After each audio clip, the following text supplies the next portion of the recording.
I'm now going to open up the floor here for some comments or questions. And while you're speaking, I will also just, if I'm rudely not looking at you in the eye, it's because I'm reading the questions that are coming in from around the world, and hope that we can field some of those into the discussion. But first of all, just to those colleagues in the room, are there any specific questions you would like to ask the panel as a whole, or even better, you might identify someone in the panel you'd like to direct a question to?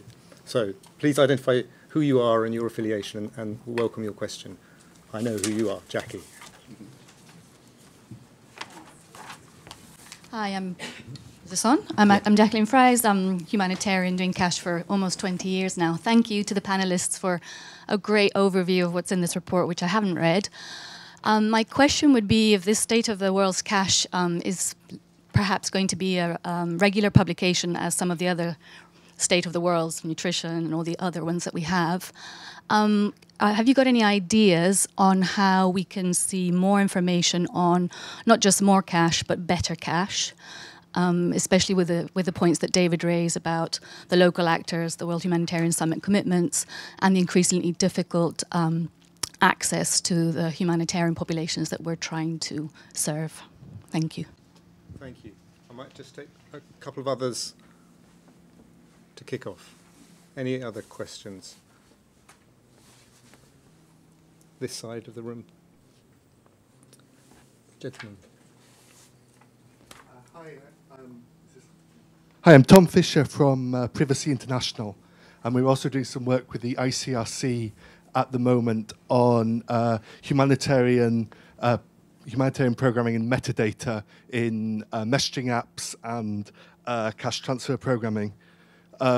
Because when you're involving any cash transfer program involving multiple actors, possibly banks, telecommunication companies, and then by extension, who else find access to the data about what transactions are going on.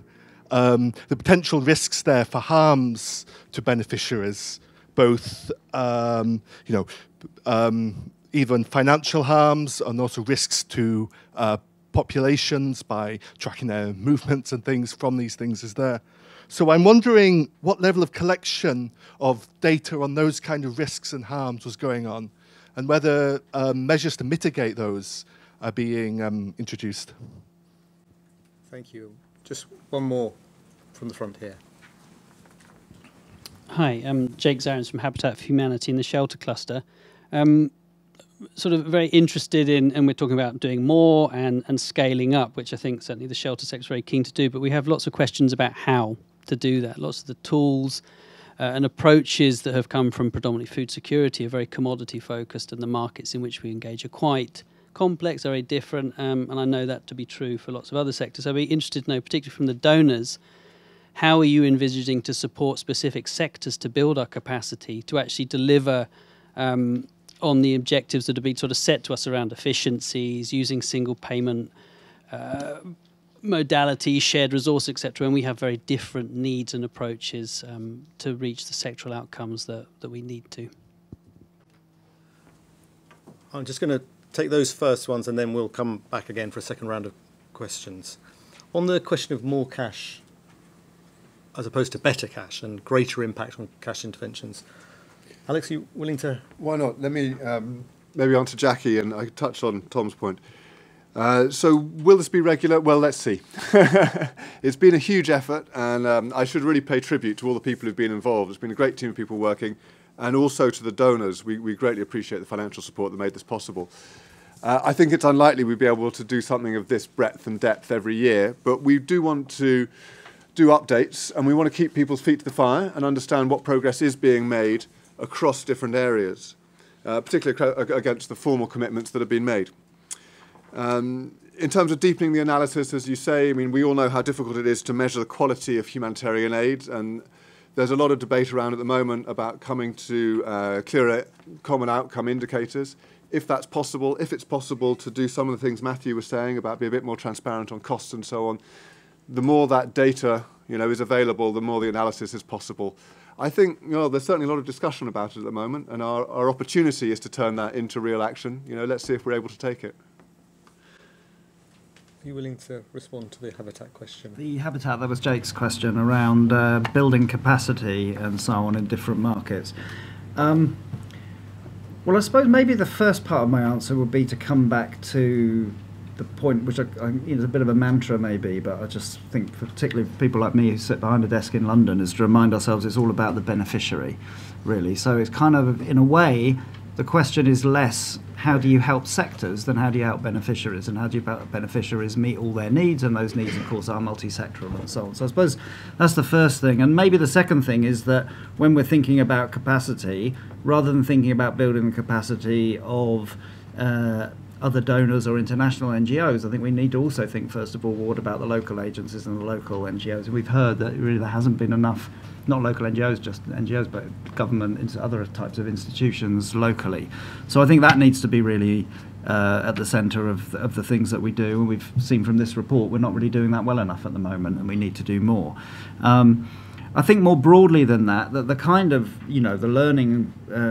the learning projects that are happening around cash, I mean, this being one of them, I suppose, on the State of World Cash report, that supporting those kind of things can help to indicate what works where. But then you're quite right that it does come down to that there are certain needs which can only be met by using different methods and mechanisms from others.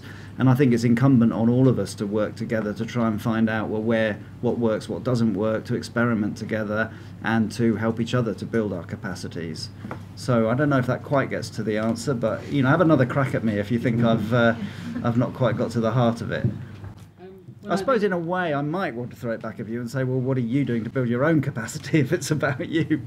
Well, I think we're doing a lot. Yeah. And, as a sector, we're doing a lot, and we're working certainly with CALP and lots of other partners to try and get there. But the reality is that cash as a means of delivering assistance has predominantly come from the food security sector. There's been a lot of experience, 10 plus years in delivering assistance in this way.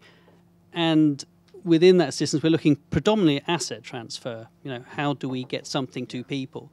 Whereas a lot of the other technical sectors are not just about giving something, it's about changing behaviours, improving ways have been done to reduce vulnerabilities, whether it's earthquake resistance in construction, for instance. Yeah. These are quite complex things to do, and to deliver that using markets, there are ways to do it, but we are in infancy in working out how to do that. And actually, when we're talking about scaling up cash, using lots more multi-purpose grants, etc., it makes good sense for the transfer of assets. It makes less sense, or is harder, should I say, when we're trying to achieve some of these other objectives. And we're trying to get there, but we desperately need help.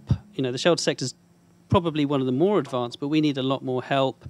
And I would say that goes for a lot of the other sectors that are a long way behind, that for them to deliver safely and following do no harm principles, it's going to take a bit more work. And we can't use cash as a catch-all for all that we do, because we do more than give stuff.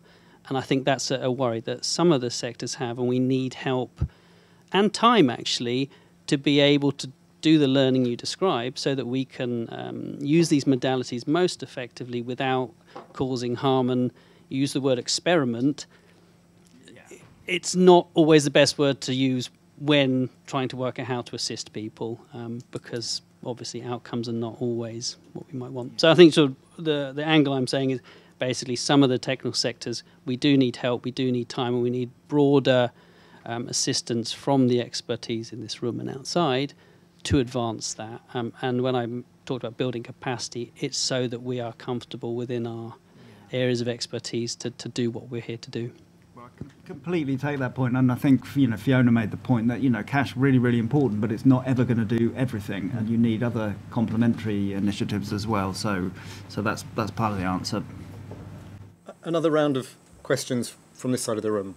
Maybe the person at the very back there, and then there's these two people here.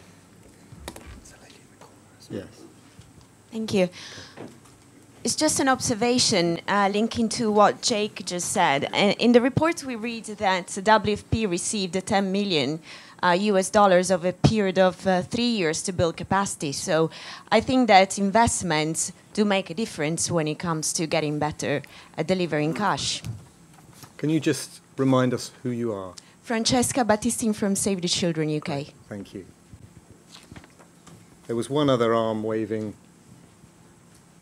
in the second row here. Hi, my name's Carmen. I work at the British Red Cross, and I guess my question's directed at Danielle and perhaps Matthew as well. It's about, we're very aware of the benefits that we might achieve through more integrated working, through linking to social protection mechanisms. But at the same time, have we thought enough about what the risks are in terms of blurring the lines between all of these different actors entering the space of cash and the perception of humanitarians, which in a lot of places we know is at risk? So what is the cash revolution going to do in terms of our access to very fragile, populations? Thanks. Wendy, and the person behind you. Thanks. Wendy Fenton from ODI. My question is really around the whole issue of capacity. I mean, we've talked a lot about it, and in the report it's highlighted that efforts need to be made to build capacity of local actors, amongst others. But you also, in the report, note that, things are changing, and we may not all need to have the capacity to do everything, especially the delivery of cash. So I just wondered if any of the panelists had any thoughts about that, because building local capacity doesn't necessarily mean building the capacity to deliver cash, but to do other things, those other things Jake was talking about that need to be done in order to make sure that people get the have the outcomes that they're hoping for. Thanks. And can you pass the microphone behind you? Oh, sorry.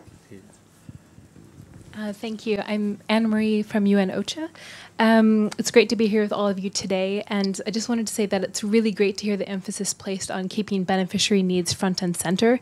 And I guess this question is more for the donors on the panel in terms of, I'm curious how you see your roles or your role in helping organizations keep that priority in an environment where realistically there's definitely an element of competition. Let's take that cluster of really good questions, and I'm going to ask Danielle, could you respond to that last question first around donor priorities and the commitment to be in there for the long haul? Yeah, so I think, that it's a very good question, and I think that it kind of also, I think, links a bit to the other question, too, about blurring lines of humanitarian aid. But there is kind of this, there is a competition, I think, in terms of accessing resources and such. But I think we do see our humanitarian aid as separate from our development assistance. We have different criteria, we have different focus, and we look at it from a different lens. We're not looking at it from a lens to that where the governments need to be the strongest partner. We're looking at it from a needs-based perspective. And I think within the United States, for example, our administrator has really kind of spoken out that whenever there's a crisis, we're going to be there. And he is very, very keen to kind of elevate humanitarian assistance and make sure that our strengths and our capacities are strengthened over the next few years. And I think we've seen that from the public and from Congress as well, that there is a strong, it's one of the most visible parts, I think, of what USAID or any government really does is humanitarian assistance. And it really is kind of that front line. And in terms of cash, I mean, I think we, for example, in the US government, this administration has really prioritized asking for funding in those accounts that are most flexible. And our budget request that comes from the president, for example, is administration policy. And last year, there was this very clear focus on putting resources where they can be most effectively used as cash or in kind or whatever it is, but to give us the full flexibility to determine what that is and to not tie our aid to any specific sector or domestic in-kind assistance. So I think there's really been kind of a movement and a focus on increasing that choice and that flexibility by us as kind of an implementing agency, and then by our partners as well. So I see the commitment there, and I don't really see it shrinking. I think as long as there are emergencies, there's going to be donor support, and we're always going to be wanting to innovate and become more effective so that we can stretch our resources further and reach as many people as possible. Thank you. And this question that Wendy raised around investing in core skills and competencies in a more collaborative way rather than every agency taking the role to deliver the A to Z of cash transfer Yeah, and I suppose it links to Anne-Marie's question too, doesn't it, in terms of this competition. And I mean, I suppose when you get, I mean, in a sense, cash is a bit of a, as it's now being, you know, scaled up and changed and so on, it's a disruptive technology. So it does mean that all of us have to think, I mean, all of us, both donors and agencies, we're all supposed to be trying to do ourselves out of business. So our first thought shouldn't be, well, you know, what's my role as slice of the pie?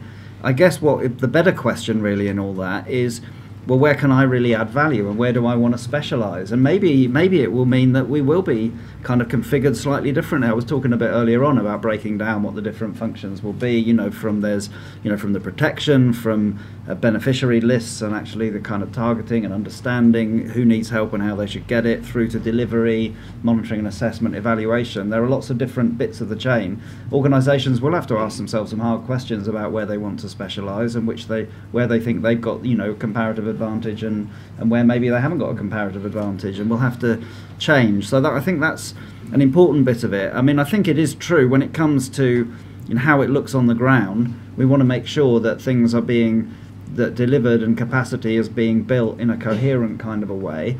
That is a challenge, but I don't think it's any more of a challenge than we've traditionally had when it's come to trying to build capacity, or when we focus more on sectoral approaches and so on. So I think a lot of the problems, it probably goes to Carmen's point on risks as well, that, you know, there've always been really big risks. There's always been competition. There's always been a challenge of coordination and so on. And where these are real challenges when it comes to cash, and they're extra challenges because we haven't been dealing with them for so long and haven't found our way. So they are new challenges, but they're not inherently, I would throw out anyway, I can't posit that they're not inherently terribly different from some of the other challenges that we've faced in the past.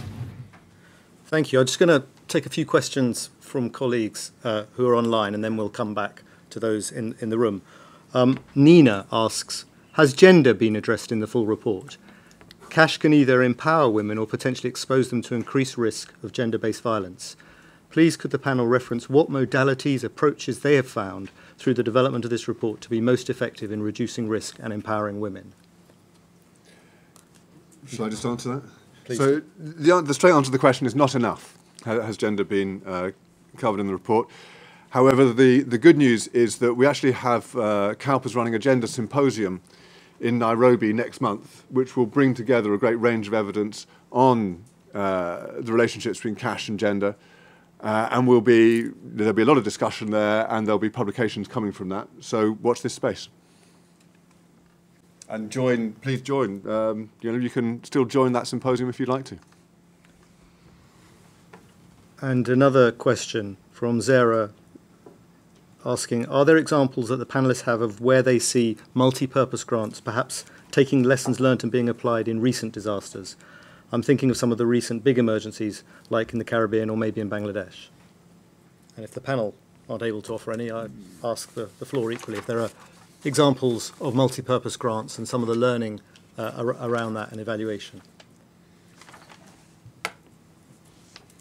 A quiet panel, so are there any examples that anyone in your experience would like to just highlight, given this critical debate in the report around the use of unrestricted cash?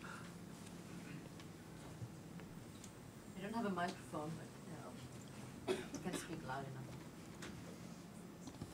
Good afternoon. My name is Louisa from the Danish Refugee Council.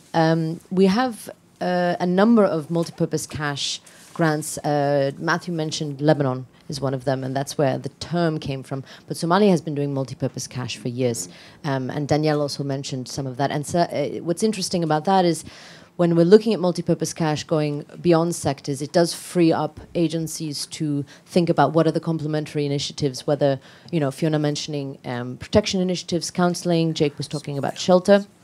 It allows people to identify their priorities and then for humanitarians to respond accordingly, whether local or international actors.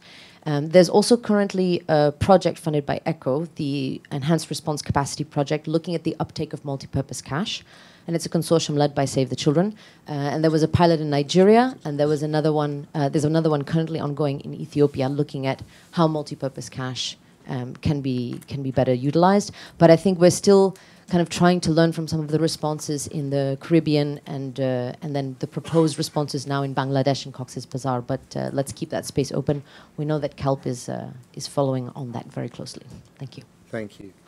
Matthew, you wanted to make a comment on that point? Yeah. Well, I just thought it was great that you mentioned Somalia, because I think that's been a really good example of where cash has been used to really good effect. But there's also some really exciting innovations going on there. So, for example, one of the questions about people who've been displaced is if they want to go back. First of all, of course, there is the whole question about it needs to be voluntary and all that. But take that as read. But if people do want to move, there is the disincentive to move home because they may lose their transfers, be they in kind or be they cash. So there are innovations in Somalia where people are able to take their card with them. If they decide that they want to go back, they're able to take their card with them and they're able to use their card back at home rather than just in the area where they already are. So that's a kind of really good example, I think, of an innovation that can work well. There's also, maybe we didn't really come back to the question of data protection and so on. I mean, there's also some really good innovations being used of using data in order to gather information about how they're used and what they're used for. But your point you made earlier on about the question of how do you make that data safe, and are we using the right technologies? Are we using blockchain effectively? Is the data being kept safe is a really important one. So there are some amazing uses that we could be making of data and new technologies, but we also need to be very mindful that that's done in a safe way and doesn't put people at risk. Just briefly, David, if I may, just on those examples, and including some of the ones that Louisa mentioned, I did mention there are those 8 case studies that go in depth in the report, and there are some great examples there, including the Nigeria ERC, including Somalia and others. You can download just the case studies on their own from our website. Can I pick up on one point that's particularly asking, I guess building on some of the comments and reflections you made, Fiona, on the point that cash alone isn't enough and that associated services are key. Should we now start tracking and valuing cash-associated service delivery in these reports, as well as just the financial value? I mean, I don't want to burden these reports with a whole other layer, because there's obviously a huge amount of work done anyway on it. I mean, a lot of the recommendations that we end up making is that, cash alone doesn't work, and we need to think about what else is needed. For instance, in the work that we just did on the Jordan, on the Jordanian, on the UNHCR and UNICEF cash assistance for Syrian refugees in Jordan, I think some of the recommendations we made to deal with issues of social cohesion, which the cash transfer didn't seem to be having much effect on, was to think about, especially on women who remain particularly isolated, was things like, setting up women's groups, sort of building on the Makani centres, which are these sort of integrated centres which UNICEF are running. So I think a lot of the recommendations and in a sort of like a next step, to just giving out cash assistance, it would come afterwards probably. So I wouldn't want to burden that on a report like this, but I think it is critical. It is critical to think about that. Okay. Last couple of questions, because there's a cluster of them, not surprisingly, around coordination. And I'll read one that I think covers a range of coordination issues that a number of people have posed. Are there any current efforts and links being made between cash, in particular MPGs, and the UN reform, which is ongoing? It's been ongoing for a long time, in view of cash coordination and cash's place in the coordination structure. Linked to this, has there been any progress in reforming at least the coordination structure, if not mandate, of UN comparative advantage revisions? There are probably others in the room and online who know more about this than I do. I mean, certainly the wider issues of UN reform and so on. I think we are seeing this emerging consensus about where cash coordination fits, and so I think that's a part of the puzzle, but it's one component of it. And the wider issues around UN reform and coordination, they're not going to be solved by cash. And I think that relates to one of the themes that have come out in this conversation, actually, that cash shines a spotlight on some of the some of the great successes of current humanitarian aid and some of the problems we have with the humanitarian system. And then I would always finish that sentence with, and can help solve some of them, which it clearly can. We're making progress on some of them, but it's not going to solve all of them, and clearly cash isn't going to solve the problem of overlapping mandates and so on, and wider UN reform. But I'm going to ask Danielle whether you had a particular comment around cash coordination in the as it's linked to UN humanitarian reform. Yeah, I think this has been one area that we've been very focused on, and we've been trying to support kind of different initiatives to really focus within OCHA or other parts to get the cash coordination mechanisms more institutionalized. I think it's been a challenge, and I think in some countries been a real hiccup to scaling up cash or really getting cash to work the best it can across the sector. So we've been looking for trying to engage other donors around opportunities to try to focus some of those groups on how do we coordinate. We've supported in different countries where we've seen kind of a weakness in cash coordination, CALP or FAO or others who are kind of trying to lead that cash coordination group. We've tried to invest in those groups to try to pull those together and get those mechanisms working. We saw this in Haiti after the last hurricane. There was a real lack of kind of coordination right away on the cash side. And so we did kind of try to put funds behind it to try to get that group going so that there could be better coordination. But this, I think from our perspective, it needs to be coordinated from a central body like the rest of the cluster systems and kind of looked at across the different sectors and how it's working, and implementation and delivery can be separate from that. The coordination does not need to be tied to those, just like all the other sectors. But I think we do need to kind of take positive steps and really move it forward. The conversation is happening. It's just maybe not keeping pace with the delivery right now of cash. And I do kind of see this as a stumbling block. Okay. An opportunity for others here to comment on that key coordination issue, or indeed make another comment or pose a question that you would like to the panel. Front row here and third row of the back there. Yes, my name is Markus Geisser from the ICLC. Thanks also for getting back to the question regarding data protection. I think it's an important issue. Maybe a question for the authors of the report. We haven't really talked about state authorities. Can you shed any light on the context, whatever the context there may be that you have looked at? What is the opinion of state authorities, not only in capitals, but also local authorities? Again, cash injection can be seen positive, can also be seen negative by the local economy, for example. They would like to probably sell food instead of just having people getting cash vouchers and actually buying it themselves. A little bit that aspect, that kind of state authorities aspect. Thank you. Thank you, Marcus. Thank you. Hello, I'm Daphne Jayasinghe from the International Rescue Committee. I'm very grateful for the report. I think it's a great roadmap for progress and measuring progress. And I was really pleased to see that the quality of cash transfer programming is one of the elements that are judged in the report. I have a question for the panel on what they would like to see, more than in terms of consistent standards, but rather consistent measures for monitoring the quality of cash programming. I'd really like to hear from the panel what they'd like to see consistently measured in cash transfer programming. Alex, there was a particular question directed to you. We can take another one while we're at the back there on the right, and then you're happy to respond to that. Yeah. Hello, I'm Rachel Thompson at Chatham House, a researcher in global health, so I'm not in the cash world, but I just wanted to pose to get your views on this issue of universal health coverage, which is obviously an SDG, and in the spirit of SDGs, as we know well at ODI, we're leaving no one behind, and UHC is universal health coverage about affordable access to healthcare. I wonder if there is any thinking or discussions in the cash world about, is there a tension between promoting cash and giving beneficiaries cash, but then also wanting to remove user fees and enable free and accessible services? Just wondered if there's any thoughts on that. Thank you. Great. Well, let's respond to those first three questions. Great, thank there was you. one directed to you, Alex. Yeah, sure. Let me just comment briefly on the role of state authorities. There is a case study in here in Turkey, which is of course the biggest humanitarian cash programme around, where the host government is firmly in the driving seat, really. We discuss state authorities in a number of different aspects in the report. I think there's a growing sentiment, as discussed already, about the link with social protection systems, and we see that in a variety of places. There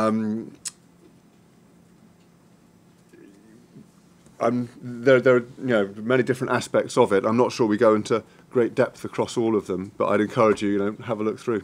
Thanks. Well, I'm looking that way. Fiona, would you like to comment as well?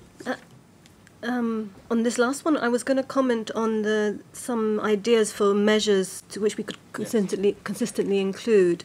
And I suppose I'm not going to go through everything, but one thing which I think is important to think about, and perhaps is not so much covered in here, and it would be good, and in a way it might link to the issue of sort of state, sort of more political economy type questions, is issues of sort of accountability and sort of transparency and sort of processes that are happening, sort of, from sort of complaints mechanisms to sort of community monitoring groups to these kinds of processes. And I think these are sort of critical processes which in a way also responds to maybe the question that you were raising, Wendy, about, building local capacity. So it's not just about doing M&E, but it's also about sort of developing processes, and perhaps these are more important than actual delivery, but processes to ensure that, accountability and transparency is happening at sort of different levels. And I think that would be one of the key things to try and measure, in all these processes going forward. So that's just one piece of it. I would also like to respond to the comment that was made online about and you rightly pointed out the gender possibly wasn't included enough in here, and it's good to hear about your symposium. I think another dimension which possibly is not included so much are sort of looking at different kinds of vulnerabilities of beneficiaries and what that means in terms of sort of delivering and accessing, and also in terms of M&E. What should we be including? Is it women? Is it children? Is it people with disabilities? Is it older people? What are these different vulnerabilities and what are their particular needs? And then sort of linking it also to sort of M&E systems. I think we need to think about how we capture those in M&E systems. So I've answered quite a few questions here at the same time. But Matthew, did you want to comment on Rachel's question? On the health services? Yeah, I suppose there is a general question, isn't there, that cash, it can be terrific in generating efficient demand and giving people agency and choice, but it will only work where markets work and where you can buy the goods or the services that you want. It comes back a bit to Tom's point, I think a little bit earlier on the shelter question, that you don't solve all the problems in the sector with one instrument, cash. I think it can make a really big contribution on healthcare because, of course, a lot of people don't have access to free, high-quality health services, certainly necessarily from the state, but sometimes they can access maybe private services or paid-for services, and where that is possible and where they want to use their resources to access those, then empowering them to do so can only be a good thing. But I completely agree with you, it doesn't solve the whole problem. The fact that you may have a very effective cash transfer system won't mean necessarily that all your services will be ideal, and you've got to take other measures to do that, which comes right back to your point, Fiona, at the beginning, doesn't it? That cash is really important, cash is brilliant, but it's not everything and can't do everything. There's one question that's just come in from the Yemen Cash and Market Working Group, and I'd like Danielle to respond to this one if you agree. Does the panel have any thoughts on the topic of humanitarian plus programming, in brackets development cash in humanitarian contexts, and how that could be integrated into existing humanitarian structures? So I think what they're asking is Antarian development coming together? Is that kind of what the question is about? Yes. Yeah, so I think that this is a real opportunity that cash programming does provide, but it has to be, as Fiona has kind of said, done in the context of other kind of complementary activities and programming. When we look at our emergency programming, we very much look at it from an eye of, can we build in different pieces that help us connect to the broader development work that the rest of the agency is doing, or is there kind of opportunities to build in some type of livelihood recovery program or something, so that we're attending to the urgent need that is kind of the life-saving activity of today, but also trying to build in those activities moving forward. And we've used kind of different opportunities with cash for assets or cash for work programs to try to stimulate different types of on-the-ground recovery programs to help bridge that divide. In Food for Peace, we actually we're the only office, I think, in the U.S. government that does both humanitarian and development programming. And so we very much look at ways that we can focus our development programming in areas of chronic shock and vulnerability. So in those countries or those communities where year after year we are going back to provide humanitarian assistance, or we're seeing lean season year after year kind of requiring emergency food assistance, can we put our development program there to try to focus on building the food security of that community longer term? And our programs are always multi-sectoral, those development programs. But then we also build in kind of a crisis or a surge response capacity to those as well.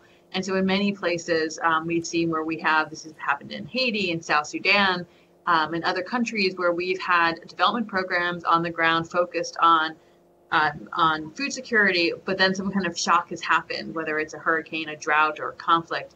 And we've been able to kind of come in with a cash transfer or a voucher that helps those communities not go into negative coping practices that would require them to sell off assets or livestock, or not plant for a season because they don't have funds for seeds. They can continue down that development path, but we give them that emergency assistance on top of it, usually in the form of kind of a cash transfer or a voucher that allows them to still make sure that they have food or other supplies that they need for their family. So it's kind of a crisis surge response that helps us kind of make sure that we're protecting those development gains in the face of emergencies. I think in a place like Yemen, it's challenging, especially because it's the conflict, and it's such an unpredictable conflict in many ways, to really kind of think about development at the same time of emergency. And the emergency is so large and taking up so many resources, it's hard to kind of to focus on the development aspects now. But I think in many of these protracted crises, whether it's Syria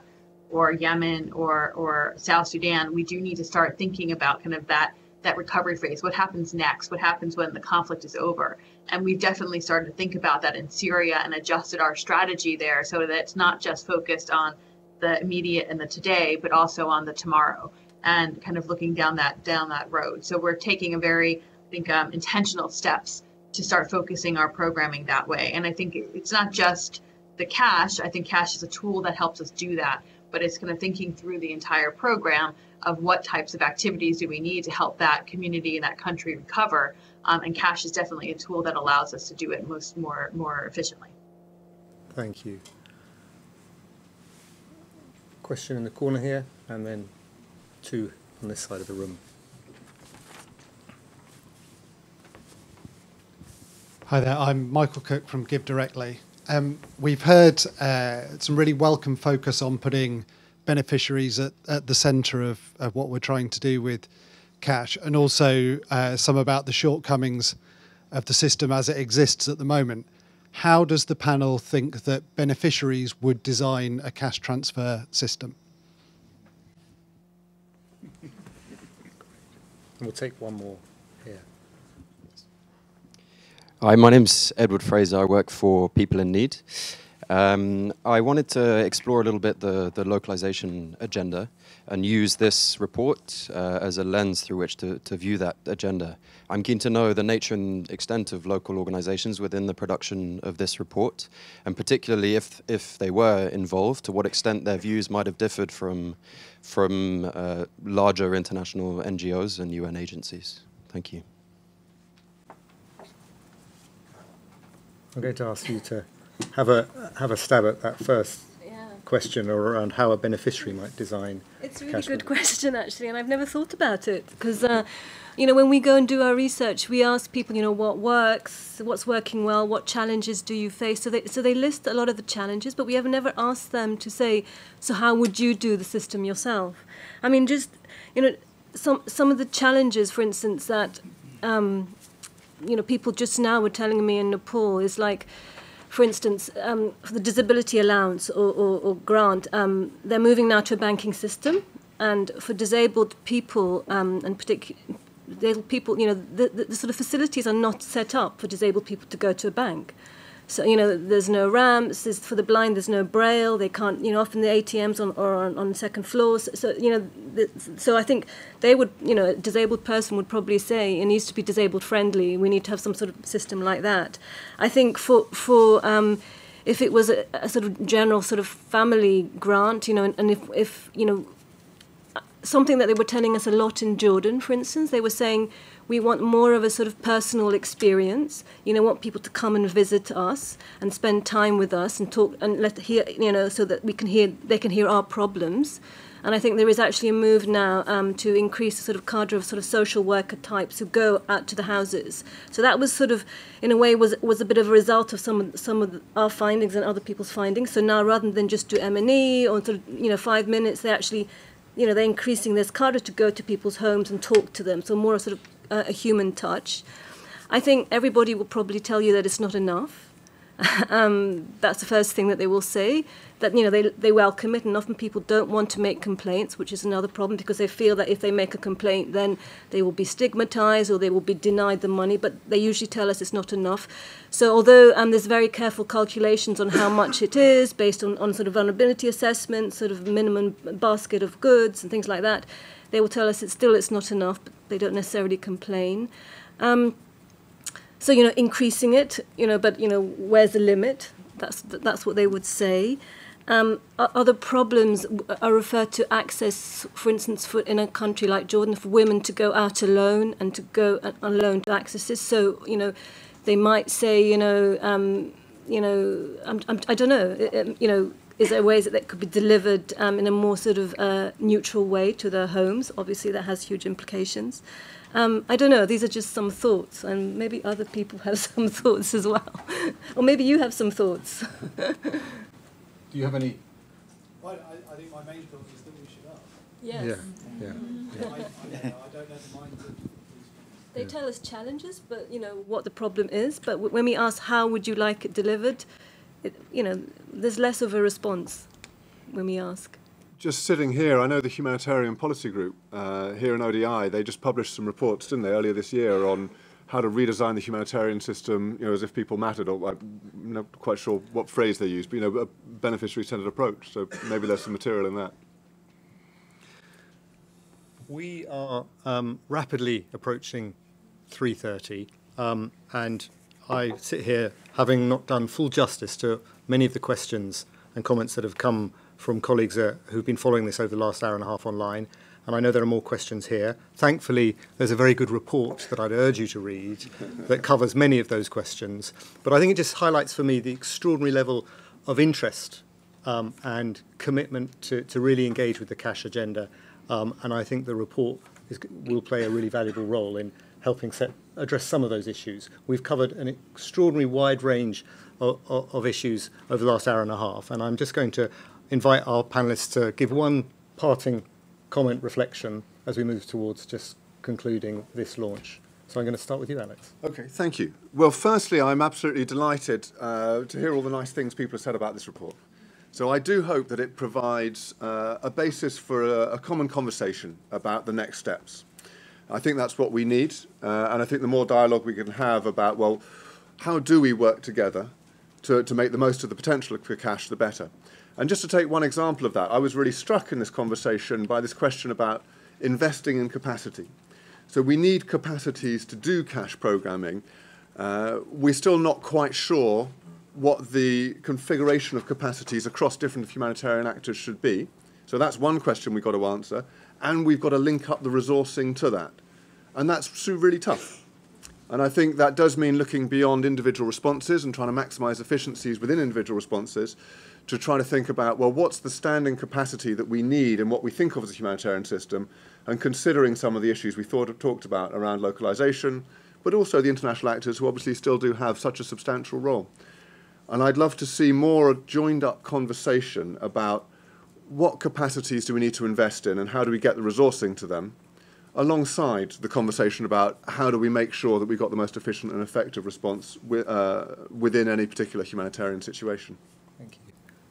Danielle, over to you for a parting comment before we wrap up here in London. Sure. So I think that we've this report and this event has really shown that we've come very far, very quickly, and that's all very positive. And I think we recognize that, and I think this report does a great job of highlighting where we've seen great success and where we've seen great cooperation. And I'm going to encourage our folks here to look through it and really look for those lessons learned to take away. I especially like the case studies that I do think illuminate a lot of what we're talking about conceptually and make them much more practical. But I think it also does point to some of the homework we still have to do, some of those hard conversations we still have to make sure that the policy frameworks, the humanitarian architecture, the measures of outcomes are all in place so that we can feel confident as we continue to move forward and scale up and bring others along. Those are still some of those critical pieces that we need to focus on, that both the report highlight, this conversation has highlighted, and I've just seen over the past few years working in this area of needing to kind of to focus on. So I look forward to those continued conversations and working with everyone in the room who I can't see but I know are there to continue down this path. And thank you for your time and the effort that went into this report. Thanks, Danielle. Fiona. Just a quick comment from me, final thought. This is very welcome. But I suppose, always keeping in mind, as also Matthew is mentioning, the beneficiary, the sort of the end point, the sort of the voice of the person behind all of this. And I think what struck me very much in the little, because I've worked relatively little in humanitarian context, I'm from a development background, but I suppose to reiterate again that cash alone is not enough, and I think what people were telling us a lot in these contexts is we need psychosocial support services, to deal with the sort of the trauma in the past, the trauma which is ongoing, and the sort of future trauma. And I think that is one of the sort of services that we need to link more to and sort of think more about going forward. Thank you. Well, thank you very much. I mean, I've found it absolutely fun. I'm not a cash expert, but it's been fantastic to spend time with people who are. And I feel really energised by this. I kind of get a sense that we've sort of moved, maybe you'll say we'd already moved, but anyway, we've moved really from whether or not cash is a really important tool to, yes, it is a really important tool. Now, how do we actually make the most of it and make sure that we don't use it when it's not appropriate, but how do we actually deliver it? And I think, what I sensed in the room was that there's a lot of humility about the fact that none of us have got the answers to a lot of these questions, which is great. But I did sense that there is a real kind of willingness of people to really work together and try and get those answers, which I think is where we should be. So that I think has been really exciting. I do think we really just need to do a couple of things I would really hope that we do as we go forward. First of all is to keep our ambition really high. We need to keep energy behind this because there are so many good reasons not to do stuff. It doesn't fit with the way we're structured and so on. We've got to try and get over that and really challenge ourselves. And can we really do things differently? We've got to address the technological challenges. I think the data point is a really, really important one. And then finally, I think as we do all this, most of the people in the room and the collective virtual room have come to a humanitarian discussion, but we have to, I think, bear in mind that 80% of refugee crises are 10 years or more. 88% of humanitarian people receiving assistance have been doing so for 3 years or more. The UN reform agenda we haven't talked about, which the UK really supports, that is trying to bring, one of the things I hope that will come out from that is better linking the peace, development and humanitarian agendas. And I think it's important that as we look at cash in humanitarian situations, we're thinking how can it also contribute to longer term development and also how can it contribute to peace. So we've got to stick with our humanitarian principles, but we've got to do it in a way that is also thinking for the long term. Okay, thank you, Matthew. Please join me in thanking our panel who have, I think, made some really valuable contributions, but thank you also to all of you for your participation. And I do realise that for many of these issues, we've only just scratched the surface, but I think it's been a really valuable opportunity to meet as a cash community, really, many of us here. And so thanks to Danielle, Fiona, Alex and Matthew for your contributions.